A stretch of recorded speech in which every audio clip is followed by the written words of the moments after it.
أعوذ بالله السميع العليم من الشيطان الرجيم واتل عليهم نبأ ابني آدم بالحق إذ قربا قربانا فتقبل من أحدهما ولم يتقبل من الآخر قال لأقتلنك قال إنما يتقبل الله من المتقين۔ اے نبی کریم صلی اللہ علیہ وسلم، آپ ان پر آدم علیہ السلام کے دو بیٹوں کا قصہ بیان کر دیجئے۔ جب دونوں نے قربانی کی تو ایک کی اللہ نے قربانی قبول کی اور دوسرے کی قربانی اللہ نے قبول نہ کی۔ تو جس کی اللہ نے قربانی قبول نہیں کی تھی اس نے اپنے بھائی سے کہا جس کی قربانی قبول ہوئی تھی کہ میں ضرور تجھے قتل کر دوں گا۔ تو جس کی قربانی قبول ہوئی تھی اس نے جواب دیا کہ بے شک اللہ تعالیٰ تو متقین لوگوں کی قربانی کو قبول کرتے ہیں۔ اسلام کا بہت بڑا شعار قربانی ہے، اور جب سے انسان اس دنیا میں آیا اسی وقت سے لوگ قربانی کرتے چلے آ رہے ہیں۔ قربانی کا معنی ہوتا ہے تقرب حاصل کرنا، قرب حاصل کرنا۔ ہر وہ ایسا عمل جس سے اللہ کی ذات کا تقرب حاصل ہو جائے، قربت میسر آ جائے، وہ قربانی۔ اب وہ بیسیوں کام ہو سکتے ہیں، سینکڑوں کام ہو سکتے ہیں جن کے کرنے سے اللہ کی قربت ایک بندہ مومن کو میسر آ سکتی ہے، لیکن اصطلاحی معنی میں قربانی سے مراد یہ ہے کہ ہر سال 10 ذی الحجہ کو یا اس کے بعد کے جو 2-3 ایام ہیں ان دنوں میں اللہ کی رضا کے لیے، جس کو اللہ نے وسعت دی ہے، اللہ کا تقرب حاصل کرنے کے لیے جانوروں کو قربان کرنا۔ اور قربانی جو میں نے آیت مبارکہ پڑھی، اگر تاریخ کو دیکھیں کہ کب سے شروع ہوئی تو جتنی پرانی انسانی تاریخ ہے اتنی پرانی ہی قربانی کی تاریخ ہے۔ اس کی صورتیں بدلتی رہیں، صورتوں میں فرق آتا رہا۔ اب پہلے قربانی کی ایک شکل یہ بھی ہوتی تھی کہ وہ چیز باہر جا کے رکھ دی جاتی تھی، اور اگر اس کو آگ آ کے کھا جاتی، اس کو آگ بھسم کر جاتی، تو یہ نشانی تھی کہ اس آدمی کی قربانی قبول ہو گئی۔ میں سمجھتا ہوں اللہ نے ہم پہ ایک بڑی مہربانی یہ کی کہ دنیا میں کوئی ایسا اشارہ ہمیں نہیں ملتا کہ اس بندے کی قربانی قبول ہوئی ہے کہ نہیں ہوئی۔ اگر ایسا معاملہ آج ہمارے ساتھ بھی ہوتا تو شاید کہہ رہا ہوں اکثریت کی ہماری قربانیاں قبول نہ ہو رہی ہوتی، مگر یہ اس کا احسان عظیم ہے، اس نے پردے ڈالے ہوئے۔ مگر میں یہ بات عرض کروں کہ دین حنیف میں، شریعت میں ایک ایک بات صریحاً کھلم کھلا بیان کر دی گئی ہے، قربانی قبول اس کی ہوتی ہے، قربانی اس آدمی کی قبول نہیں ہوتی۔ اگرچہ آج قربانی قبول ہونے کے لیے آگ اس چیز کو آ کے نہیں کھاتی، مگر جناب رسول اللہ صلی اللہ علیہ وسلم کی بتائی بات اور اللہ رب العزت کا فرمایا ہوا فرمان وہ اس سے زیادہ تصدیق رکھتا ہے جتنا کہ کسی چیز کو آگ کھا جائے اور آدمی کو یہ یقین ہوتا ہے کہ قربانی قبول ہو گئی۔ اللہ کی بات، رسول اللہ کی بات کی روشنی میں ایک مسلمان کو اپنی قربانی کرنی چاہیے، اپنے جانوروں کو ذبح کرنا چاہیے تاکہ اللہ کی بارگاہ میں قبول ہو سکے۔ تو سب سے پہلی بات میں یہ کہہ رہا ہوں کہ قربانی کی تاریخ حضرت آدم علیہ السلام کے وقت سے چلی آ رہی ہے۔ یہود بھی قربانی کیا کرتے تھے۔ رسول اللہ صلی اللہ علیہ وسلم جس وقت مدینہ منورہ میں تشریف لائے تو یہاں کے یہودیوں نے ایمان قبول کرنے میں جو سب سے بڑی رکاوٹ بیان کی تھی وہ یہی تھی۔ انہوں نے کہا تھا الذین قالوا ان اللہ عاہد الینا الا نؤمن لرسول حتی یأتینا بقربان تأکلہ النار۔ یہودیوں نے کہا اللہ نے ہم سے عہد لے رکھا ہے، ہم کسی رسول پہ تب تک ایمان نہیں لائیں گے جب تک کہ وہ رسول قربانی نہ کرے، قربانی کو آ کے آگ کھا نہ لے، آگ کھا لے گی تو ہمیں یقین ہوگا یہ سچے رسول ہیں، پھر ہم ایمان لائیں گے۔ تو اللہ تعالیٰ نے جواب دیا قل قد جاءکم رسل من قبلی بالبینات وبالذی قلتم فلم قتلتموہم ان کنتم صادقین۔ اگر یہی بات ہے تو پہلے بہت سارے انبیاء کے ساتھ یہ معاملہ پیش آ چکے، یعنی جنہوں نے قربانیاں کی اور ان کی قربانیوں کو آ کے آگ کھا گئی، تو پھر بھی اس نشانی اور معجزے کو دیکھنے کے باوجود بھی تم ایمان نہیں لائے۔ تو عرض یہ کر رہا ہوں کہ ہر دور میں قربانی موجود تھی۔ سیدنا ابراہیم علیہ السلام کو تو اللہ تعالیٰ نے جس چیز کی قربانی کرنے کا حکم دیا وہ تو انسانی تاریخ میں نہ آپ سے پہلے اور نہ قیامت تک کوئی قربانی اس طرح کی دے سکتا ہے، نہ ایسا تقاضا کیا جا سکتا ہے۔ سیدنا ابراہیم علیہ السلام نے خواب دیکھا، یا بنی انی اری فی المنام انی اذبحک فانظر ماذا تری قال یا ابت افعل ما تؤمر ستجدنی ان شاء اللہ من الصابرین۔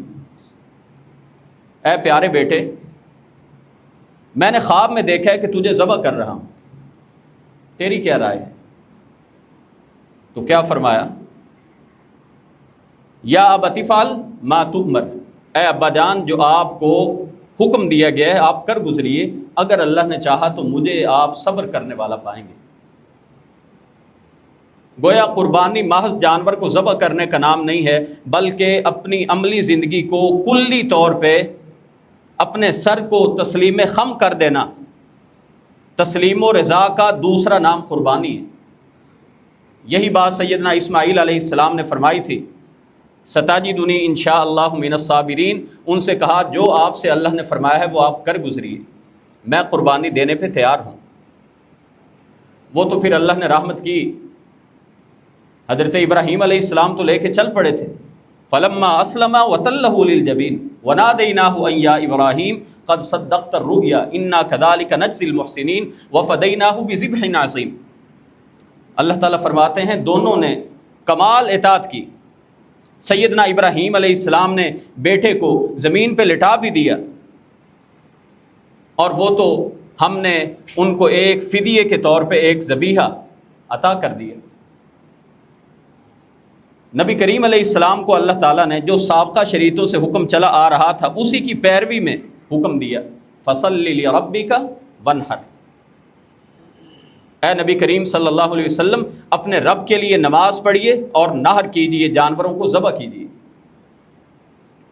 جناب رسول اللہ صلی اللہ علیہ وسلم نے میدان عرفہ میں خطبہ ارشاد فرماتے ہوئے فرمایا، یا ایھا الناس، اے لوگو، ہر گھر والوں پر سال میں ایک قربانی کرنا یہ حکم دیا جا رہا ہے۔ ہر سال میں ہر گھر والوں پہ ایک قربانی کرنے کا حکم ہے۔ رسول اللہ صلی اللہ علیہ وسلم کے خادم 10 سال آپ کی خدمت کرنے والے سیدنا انس رضی اللہ تعالیٰ عنہ بیان کرتے ہیں 10 سال رسول اللہ صلی اللہ علیہ وسلم نے مدینہ منورہ میں قربانی کی، کسی ایک سال بھی آپ نے ترک نہیں کی۔ اور صحابہ کرام کا بھی یہی ہمیں معمول دکھائی دیتا ہے۔ ایک حدیث میں اس کو کہا گیا سنت المسلمین، یہ مسلمانوں کی سنت ہے، اور قرآن میں اس کو شعائر اللہ کہا گیا ہے، یہ اسلام کی نشانیوں میں سے ایک نشانی۔ تو اللہ کے پیارے رسول صلی اللہ علیہ وسلم نے اپنی امت کو حکم دیے کہ جو آدمی وسعت رکھتا ہے وہ سال کے بعد ان ایام میں، یعنی یوم النحر یا ایام تشریق میں، وہ جانوروں کو ذبح کرے۔ افضل ترین قربانی وہی ہے جو یوم النحر میں کی جائے، اگرچہ بعد کے ایام قربانی کرنا ان میں بھی جائز ہے۔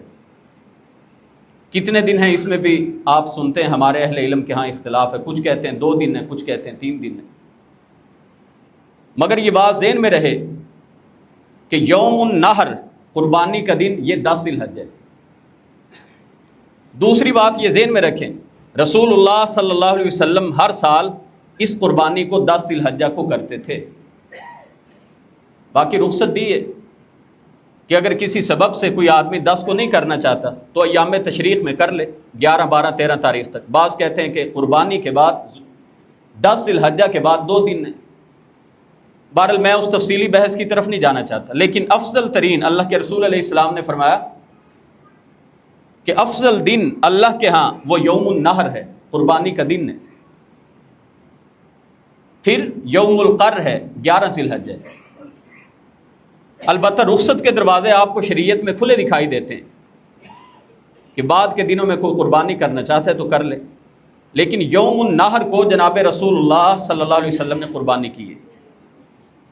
صحابہ کرام رضوان اللہ علیہم اجمعین کے حالات، بے شمار ایسے اصحاب تھے جن کے معاشی طور پہ حالات میں بڑی وسعت نہیں تھی، بڑی فراخی نہیں تھی، مگر اس کے باوجود پورے گھر میں صرف ایک بکری کھڑی ہے، صرف ایک بکری، اور وہ جناب رسول اللہ صلی اللہ علیہ وسلم سے پوچھ رہے ہیں اللہ کے رسول یہ دودھ والی بکری ہے، ہم اس کا دودھ بھی پیتے ہیں، بچوں کو دودھ پلاتے ہیں، کیا اس کو قربانی میں لگا دیں؟ اس سے یہ بات سمجھ سکتے ہیں کہ قربانی اللہ کے رسول علیہ السلام کی کتنی بڑی سنت ہے۔ صحابہ کرام نے کبھی اس سے اپنی جان نہیں چھڑائی کہ ایک بکری یہ میرے اوپر فرض تھوڑی ہے، واجب تھوڑی ہے، سنت تھوڑی ہے، ان بحثوں میں کبھی نہیں پڑے۔ پچھلے جمعہ میں بھی میں نے یہی بیان کیا تھا۔ یہاں تک کہ وہ صحابی جن کو مسئلے کا علم نہیں تھا، نماز عید سے پہلے جانور ذبح کر کے آئے بیٹھے تھے، جناب رسول اللہ صلی اللہ علیہ وسلم نے فرمایا آج کے دن کی سنت یہ ہے سب سے پہلے عید پڑھیں گے، عید کے بعد جا کے قربانی کا جانور ذبح کریں گے۔ ابو بردہ نامی صحابی اٹھے، اللہ کے رسول مسئلے کا پتہ نہیں تھا، میں نے تو قربانی کر بھی لی ہے، کھا پی کے بھی آیا بیٹھا ہوں۔ اب انہوں نے اجازت طلب کی، اللہ کے رسول میرے گھر میں ایک بکری ہے جو 2 دانت والی نہیں ہے، کم عمر کی ہے، جو قربانی میں نہیں لگتی، اب وہ ایک ہی بکری کھڑی ہے، کیا اس کو قربان کر لوں؟ نبی رحمت علیہ السلام نے فرمایا تمہیں اجازت ہے، لیکن تمہارے بعد کسی کو اجازت نہیں ہے کہ 2 دانت والی عمر سے کم جانور کو قربانی میں ذبح کرے۔ یہ واضح حدیث ہے صحیح بخاری شریف۔ آپ نے ابو بردہ نامی صحابی سے فرمایا تجھے اجازت ہے، مگر اس سے پہلے وہ بات بھی ذہن میں رکھیں کہ وہ قربانی کا جانور ذبح کر چکے تھے، لیکن ان کو مسئلے کا علم نہ ہونے کی وجہ سے انہوں نے نماز سے پہلے اس کو ذبح کر دیا۔ تو صحابہ کرام جن کے پاس ایک ایک جانور تھا نا، ایک ایک جانور، وہ آپ صلی اللہ علیہ وسلم سے پوچھ رہے ہیں اللہ کے رسول میں اس کو ذبح کر لوں؟ الحمدللہ ہمیں اللہ نے بہت وسعتیں عطا کی ہیں، بڑی فراخی عطا کی ہے۔ تو یہ سارے سوال ہمیں ہر سال کیوں سننے کا موقع ملتا ہے کہ جنہیں قربانی فرض تھوڑی ہے، نہ بھی کریں گے تو کیا حرج کی بات؟ یا اس طرح کی بحث کرنا کہ قربانی کے پیسے کسی غریب کو دے دے۔ یہ بات ذہن میں رہے کہ جو صاحب قربانی کے روز 30-35 ہزار کا ایک حصہ ڈالتے ہیں، اگر وہ قربانی نہ کریں اور اس کی جگہ پہ 30-35 لاکھ صدقہ خیرات کر دیں، اللہ کی قسم اٹھا کے کہہ رہا ہوں اللہ کے ہاں وہ اتنا مقبول نہیں ہے جتنا آج کے روز 30-35 ہزار کی قربانی کرنا اللہ کو مقبول ہے۔ یہ ہمیں اختیار کسی نے نہیں دیا کہ اپنی من مانی کے ساتھ قربانی نہ کر کے، حکم اس دن یہ ہے جانوروں کو ذبح کرو، اور یہ بھی نہیں کر سکتے کہ میں اپنی قربانی اٹھا کے کسی کو دے دوں جی فلاں آدمی کر لے، یہ بھی درست بات نہیں ہے۔ لیکن اگر اللہ نے کسی کو وسعت دی ہے، پھر دوسری بہت بڑی فضیلت کی بات یہ ہے کہ وہ اپنی قربانی کرے، اور اگر اللہ نے اس کو وسعت دی ہے تو یہ اوروں میں قربانیاں تقسیم کرے۔ جناب رسول اللہ صلی اللہ علیہ وسلم نے ایک موقع پہ صحابہ کرام میں قربانیوں کو تقسیم بھی کی ہے۔ ہمیں اس سے ایک اور بھی سبق ملتا ہے، یہ جو ہمارے ہاں ٹرینڈ بن گیا نا قربانی کے نام پہ، پھر بڑی بڑی بریکنگ نیوز چلتی ہے، پھر ہمارے سوشل میڈیا پہ وہ کلپس وائرل ہو جاتے ہیں، ایک ہی جانور اس کی 30 لاکھ قیمت ہے، 40 لاکھ قیمت ہے، 50 لاکھ قیمت ہے۔ یہ بھی ساری باتیں سنت کے خلاف ہیں۔ آپ 1 کروڑ کا جانور ذبح کر لیں، اگر بڑا جانور ہے آپ گائے ذبح کر رہے ہیں تو وہ 7 قربانیوں کے برابر آپ کو ثواب ملے گا، صرف 7 کے برابر۔ تو افضل عمل یہ ہے کہ آپ بہت مہنگا جانور خود نمائی کرنے کی بجائے، اپنی شہرت کرنے کی بجائے، آپ اس 1 کروڑ میں آپ ممکن ہے سینکڑوں قربانیاں کر سکتے ہیں۔ آپ کو اللہ نے وسعت دی ہے، غرباء میں تقسیم کیجیے۔ اس قربانی کو اسی طریقے کے مطابق کرنا ہے جو طریقہ جناب رسول اللہ صلی اللہ علیہ وسلم نے ہمیں بتا رکھا ہے۔ تو اس دن پیسے کسی کو دے دینا اور خود قربانی نہ کرنا، یہ بھی سنت کی خلاف ورزی ہے۔ اور قربانی کرنے کے بعد آپ کو اللہ نے اختیار دیا ہے، فَكُلُوا مِنْهَا وَأَطْعِمُوا الْبَائِسَ الْفَقِيرَ، خود بھی کھائیے، غریبوں کو بھی آپ دیجیے۔ اگر آپ سمجھتے ہیں کہ میں سارا گوشت تقسیم کرنا چاہتا ہوں، آپ کیجیے۔ اور اگر آپ سمجھتے ہیں کہ نہیں، جو حاجت مند ضرورت مند ہیں وہ تو مانگ مانگ کے پہلے ہی زیادہ ان کے پاس گوشت ہے، آپ نہ بھی گوشت کر دیں، یہ کوئی فرض درجے میں نہیں ہے کہ 3 حصوں میں گوشت کو تقسیم کرنا۔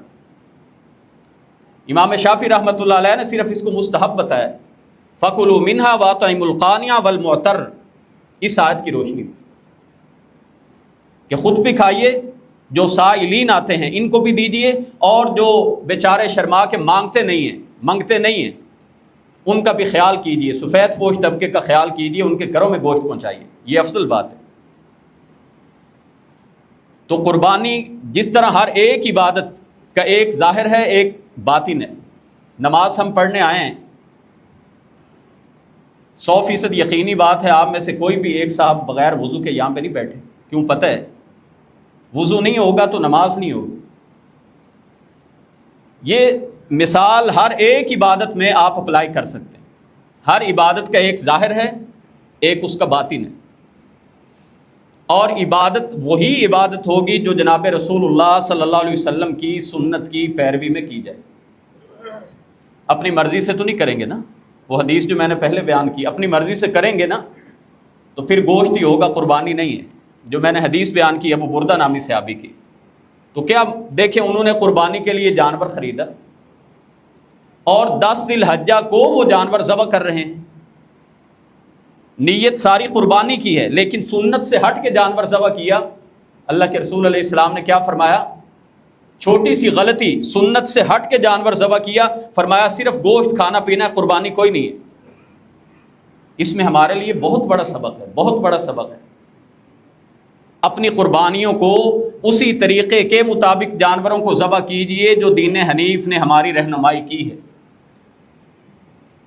لن ینال اللہ لحومها ولا دماؤها ولکن ینالہ التقوی منکم، یاد رکھو رب تک تمہارے جانوروں کے خون نہیں پہنچتے، تمہارے جانوروں کے گوشت نہیں پہنچتے، ولکن ینالہ التقوی منکم، اللہ رب العزت جو چیز دیکھتا ہے وہ تمہارے دلوں کی کیفیت ہے۔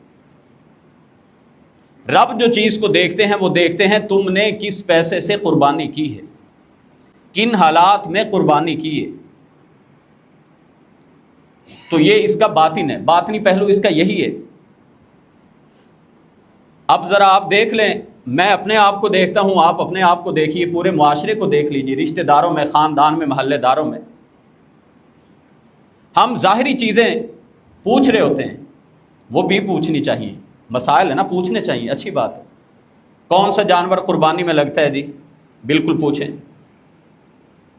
اور لنگڑا لولا جانور، کانا جانور لگتا ہے کہ یہ بھی پوچھتے ہیں، مسائل ہے نا۔ کٹے کی قربانی ہوتی ہے کہ نہیں ہوتی؟ پوچھتے ہیں۔ پھر کھال کس کو دینی ہے، طریقہ کیا ہے جانور ذبح کرنے کا، یہ ساری ظاہری چیزیں ہیں، لیکن باطن کیا ہے؟ یہ سب سے خطرناک بات ہے، واللہ العظیم میں ممبر رسول پہ آپ کے بھائی ہونے کی حیثیت سے آپ کی اصلاح کر رہا ہوں۔ باطنی پہلو سب سے زیادہ مطلوب ہے دین کے اندر۔ باطن کو دیکھو، کہاں سے قربانی کر رہے ہو، اپنے عقائد کو دیکھو، تمہارا عقیدہ کیا ہے؟ قل ان صلاتی و نسکی و محیای و مماتی للہ رب العالمین۔ قربانی جانور ذبح کرنے سے پہلے یہ تصور، یہ عقیدہ، نظریہ اپنا پختہ کرنا کہ اے نبی آپ کہہ دیجئے بے شک میری نماز، میری عبادت، میری قربانی، میری زندگی، میری موت، ہر ایک صرف ایک اللہ کے لیے ہے، لا شریک لہ، اس کا کوئی شریک نہیں۔ اور ان 10 ایام میں تکبیرات ہم کثرت سے پڑھتے ہیں، اس کا معنی بھی یہی ہے، اللہ تیرا کوئی شریک کوئی نہیں، تو وحدہ لا شریک ہے۔ قربانی سیدنا ابراہیم علیہ السلام کی سنت کا تسلسل ہے، اور سیدنا ابراہیم علیہ السلام کی ساری زندگی عقیدہ توحید کی تبلیغ میں، اس کی تشہیر میں، اس کی تشکیل میں، اس کے غلبے میں گزر گئی۔ یہی عقیدہ تھا کہ بت فروش کے گھر میں پیدا ہو کے اپنے باپ کو سب سے پہلے چیلنج کیا۔ یہ تصور اللہ اکبر لا الہ الا اللہ واللہ اکبر وللہ الحمد تھا کہ دنیا کے تمام معبودان باطلہ کے سامنے ڈٹ گئے، آگ میں گرنا، آگ میں پھینکے جانا گوارا کیا، لیکن غیر اللہ کی بات کو قبول نہیں کیا۔ یہی تصور، یہ قربانی قبولیت کی جو باطنی شرائط ہیں اس میں سے یہ بھی ہے کہ ہمارا عقیدہ بھی ایک اللہ وحدہ لا شریک کی ذات پہ ایسا ہونا چاہیے جو ہمیں دین حنیف نے بتا دیے۔ نہ اللہ کی ذات میں کوئی شریک، نہ اس کی صفات میں کوئی شریک، نہ صفات کے تقاضوں میں کوئی شریک، نہ عبادت میں کوئی شریک، نہ دعا میں کوئی شریک، نہ صدقہ خیرات میں کوئی شریک۔ وہ اللہ ایک ہے، ہر ایک قولی عبادت، مالی عبادت اور ہر طرح کی جو جسمانی عبادت ہے وہ ایک اللہ وحدہ لا شریک کے لیے ہوگی۔ یہ قربانی کا باطنی پہلو ہے۔ اور باطنی پہلو میں اگر کسی کو اللہ تعالیٰ نے حلال کمائی نہیں دی، یہ قربانی نہیں کرتا اس لیے کہ اس کے پاس وسعت نہیں ہے، اللہ کے ہاں اس آدمی کو انشاءاللہ العزیز اجر و ثواب اتنا ہی ملے گا جتنا کہ ان کو مل رہا ہے جو قربانی کر رہے ہیں اور جن کی قربانی اللہ کے ہاں مقبول ہو رہی ہے۔ کیوں؟ اللہ نے اس کو وسعت ہی نہیں دی۔ ایک حدیث میرے ذہن میں آ رہی ہے، 4 طرح کے افراد کا تذکرہ کیا۔ نبی کریم علیہ السلام نے فرمایا ایک طبقہ تو وہ ہے جن کو اللہ نے مال دیا، یہ اللہ کی راہ میں لگاتے تو اللہ نے ان کو یقیناً اجر دینا ہے، لیکن دوسرے وہ لوگ ہیں جن کو اللہ نے دیا کچھ نہیں،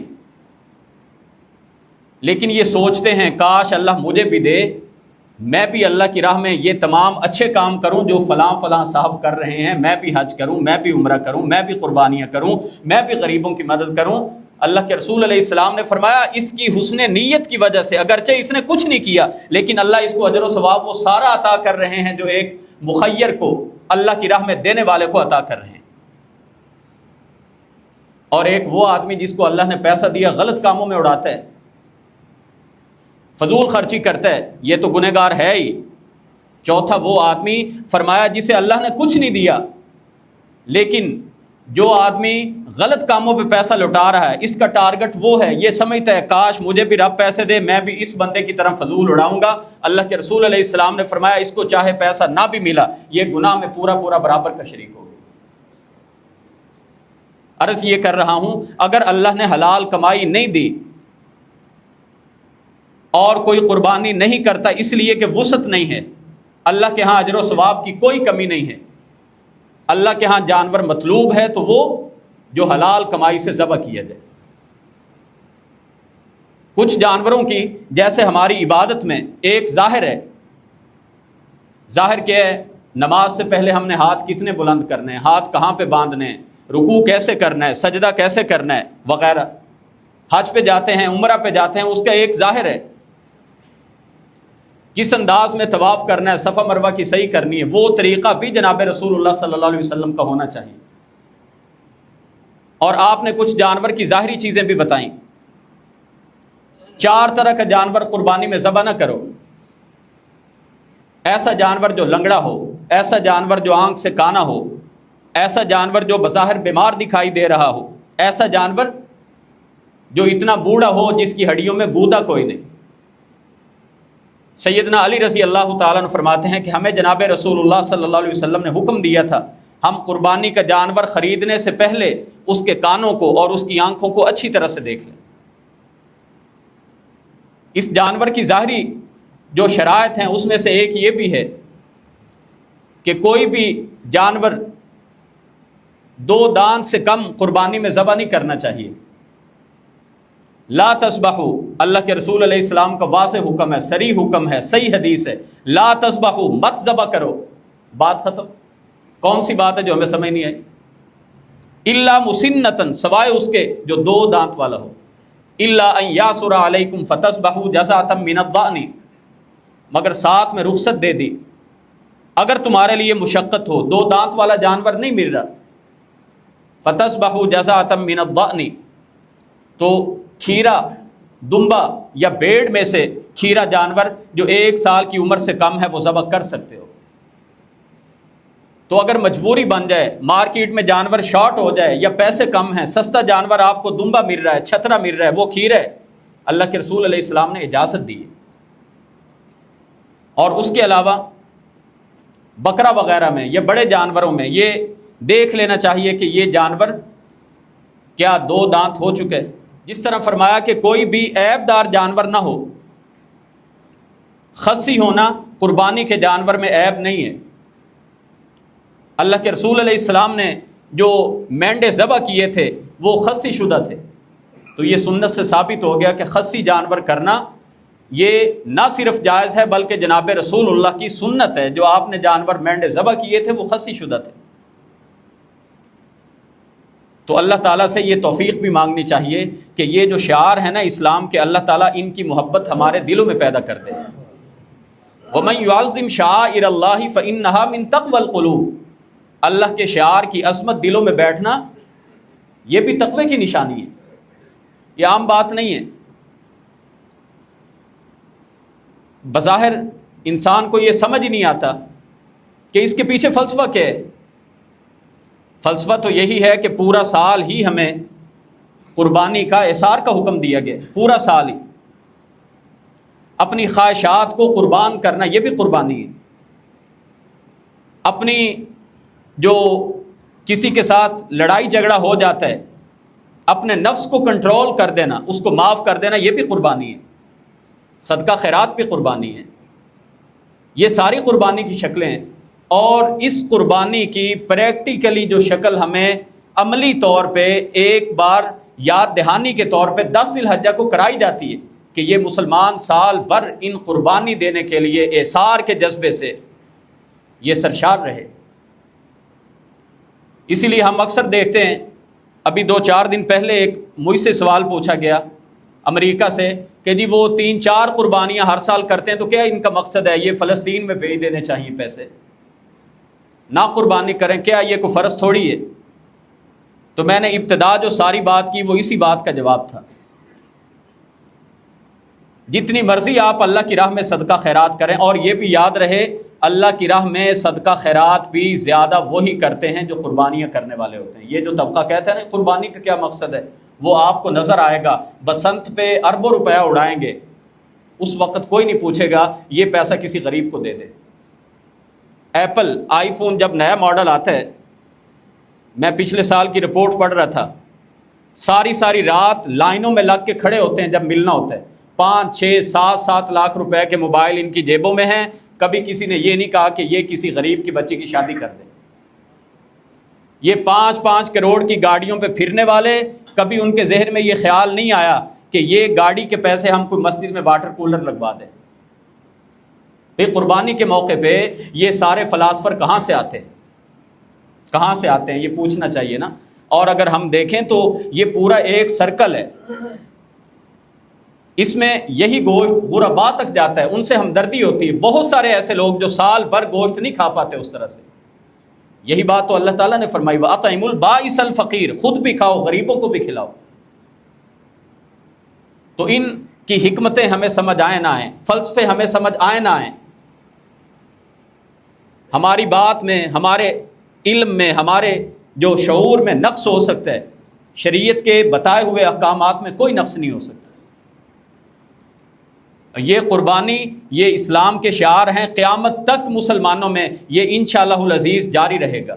ایک مولوی صاحب کا کلپ مجھ سے کسی نے بھیجا ہوا تھا، اور اس نے کہا، اس نے مسجد کے اسپیکر میں اعلان کیا جی پورے گاؤں میں سے کسی کی بھی قربانی قبول نہیں ہے، مت جانور ذبح کرو۔ بظاہر اس میں ایک لطیفہ بھی تھا، بظاہر اس میں سبق بھی تھا۔ اب وہ گاؤں کے لوگ اکٹھے ہو کے آ گئے اور انہوں نے پوچھا جی ہم نے جانور خرید رکھے ہیں، ہمارا جانور کیوں نہیں قربان ہم نہ کریں، ہمارا جانور کیوں نہیں قبول ہوگا؟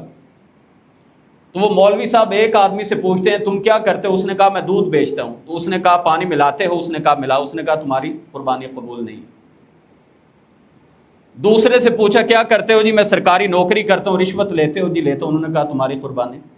وہ سب سے پوچھتے چلے گئے، یہ بھی ہمارا ایک المی ہے، میں نے ابتدا میں یہی کہا، ہر عبادت کا ایک باطن ہے، باطن یہی ہے اپنی روزیوں کو حلال کیجیے۔ لیکن اس کا دوسرا خطرناک پہلو یہ بھی ہے کہ لوگوں کو یہ کہہ دیا جائے جی تم قربانی کرو ہی نہ، تمہاری کمائی حرام کی ہے۔ بتانا یہ چاہیے کہ اپنی روزیوں کو حلال کیجیے، نہ کہ آپ لوگوں کو متنفر کریں کہ جی ہماری تو روزی حلال کی نہیں ہے لہذا ہم تو جناب یہ سارے معاملات ہی نہیں کرتے۔ جب ایسی ساری باتیں وعید پر بتائی جاتی ہیں تو مقصد یہ نہیں ہوتا کہ آپ یہ کام نہ کریں، مقصد یہ ہوتا ہے اپنی روزیوں کو حلال کریں تاکہ آپ ان قربانی کے اجر و ثواب کو اور اس سنت کی پیروی صحیح معنی میں کر سکیں۔ تو اللہ تعالیٰ نے قربانی کا فلسفہ کلام پاک میں 2-3 مقامات پہ جو مختلف بیان کیے، ان میں سے ایک تو سورۃ الحج کی آیت ہے، لن ینال اللہ لحومها ولا دماؤها ولکن ینالہ التقوی منکم۔ رب تک تمہارے جانور نہیں پہنچتے، کتنے موٹے تازے جانور ہیں، اللہ کو اس سے کوئی پرواہ نہیں۔ آپ نے کتنے مہنگے خریدے ہیں، اللہ کو کوئی پرواہ نہیں۔ اللہ دیکھتے ہیں تو اس بات کو آپ نے خریدے کہاں سے، اللہ تو اس کو دیکھ رہے ہیں۔ اور اگر حلال کمائی سے آپ ایک چھوٹا جانور کر لیں، بکرا نہیں مل رہا، آپ کھیرا دمبا کر لیں، چھترا کر لیں، یہ زیادہ افضل ہے اس بات سے کہ آپ اس کمائی جس میں حرام کا شائبہ ہے اس سے آپ کئی اونٹ اللہ کی راہ میں قربان کر دیں، اس سے کہیں بہتر ہے چھوٹا جانور آپ ذبح کر لیں، ایک حصہ ڈال لیں، ہو حلال کمائی سے۔ یہ جو ٹرینڈنگ ہمارے ہاں آئی ہے نا، دیکھا دیکھی، مقابلے بازیاں، یہ بھی کوئی درست نہیں ہے۔ ابو ایوب انصاری رضی اللہ تعالیٰ خادم رسول سے پوچھا گیا تھا رسول اللہ صلی اللہ علیہ وسلم کے دور میں قربانیاں کیسی ہوتی تھی، تو وہ فرماتے تھے کہ ہم میں سے ہر ایک اپنے اور اپنے گھر والوں کی طرف سے 1 یا 2 بکریاں قربان کرتا تھا، 1 یا 2 بکریاں قربان کرتا تھا۔ اور ابو ایوب انصاری فرما رہے ہیں، یقیناً تابعین کا دور چل رہا تھا، تو انہوں نے فرمایا کہ پھر دیکھا دیکھی کا حال یہ ہے جو آج تم دیکھ رہے ہو۔ ابو سریحہ رضی اللہ تعالیٰ صحابی رسول ہیں، یہ بھی فرمایا کرتے تھے کہ سنت یہ ہے کہ ایک گھر کی طرف سے 1 بکرا بکری ذبح کر دی جائے، یہی سنت ہے۔ اور فرماتے تھے کہ اب حالت یہ ہے کہ اگر ہم ایک آدھی قربانی کریں تو ہمارے ہمسائے ہمیں بخیل سمجھتے ہیں، تو ایک جانور قربان کرنا یہ اللہ کے ہاں مقبول ہو جائے، یہ اس سے کہیں بڑھ کے جو جانور حرام کمائی سے کیا جا رہا ہو یا جس جانور میں اس کو ذبح کرنے میں اخلاص نہ ہو، ریاکاری آ جائے، تو ریاکاری سے اپنی تمام عبادات کو بچائیے۔ ریاکاری، دکھلاوا، ہر ایک چیز کی تشہیر سوشل میڈیا پہ کرنا، یہ بھی اللہ کو اعمال پسند نہیں ہیں۔ تو اللہ تعالیٰ سے دعا ہے کہ اللہ تعالیٰ کی ذات ہمیں صحیح معنوں میں تمام عبادات کو اسی پیروی میں کرنے کی توفیق عطا فرمائے جو جناب رسول اللہ صلی اللہ علیہ وسلم نے ہماری رہنمائی کی ہے۔ آپ صلی اللہ علیہ وسلم نے 63 اونٹ حجۃ الوداع کے موقع پہ اپنے ہاتھ سے ذبح کیے، 63 اونٹ آپ نے اپنے ہاتھ سے ذبح کیے، کل 100 اونٹ آپ نے قربان کیے۔ اور اس حج کے موقع پر بھی آپ صلی اللہ علیہ وسلم نے اپنی اور اپنی بیویوں کی طرف سے الگ قربانی کی۔ ایک قربانی وہ ہے جو حاجی کرتے ہیں جس کو ہدی کہا جاتا ہے، اور ایک قربانی وہ ہے جو دنیا بھر کے عام مسلمان کرتے ہیں، اس کو اضحیہ کہا جاتا ہے۔ تو نبی کریم علیہ السلام نے حج کے سفر میں ایک تو حج کی قربانی کی، دوسرا آپ نے یہ والی قربانی حجۃ الوداع کے موقع پر بھی کی ہے۔ اسی لیے علماء کے ہاں یہ بحث موجود ہے کہ جو آدمی حج پہ جاتا ہے کیا یہ عام دنوں کی جو قربانی ہے جو غیر حاجی کرتے ہیں کیا وہ بھی کرے گا یا نہیں کرے گا؟ تو اس کا درست موقف یہی ہے کہ اگر وہ حج پہ گیا اور اس کی باقی فیملی پیچھے تھی تو اس کو یہاں پر بھی اگر اللہ نے وسعت دی ہے، یہاں پہ اضحیہ قربانی یوم النحر کے حوالے سے جو قربانی کرتے ہیں اس کو کرنی چاہیے۔ تو اللہ تعالی ہمیں عمل کی توفیق عطا فرمائے، اللہ ہمیں تمام عبادات کو اخلاص کے ساتھ کرنے کی توفیق دے، اور اللہ ہمیں اپنی روزیوں کو حلال بنانے کی توفیق عطا کرے۔ وآخر دعوانا ان الحمد للہ رب العالمین۔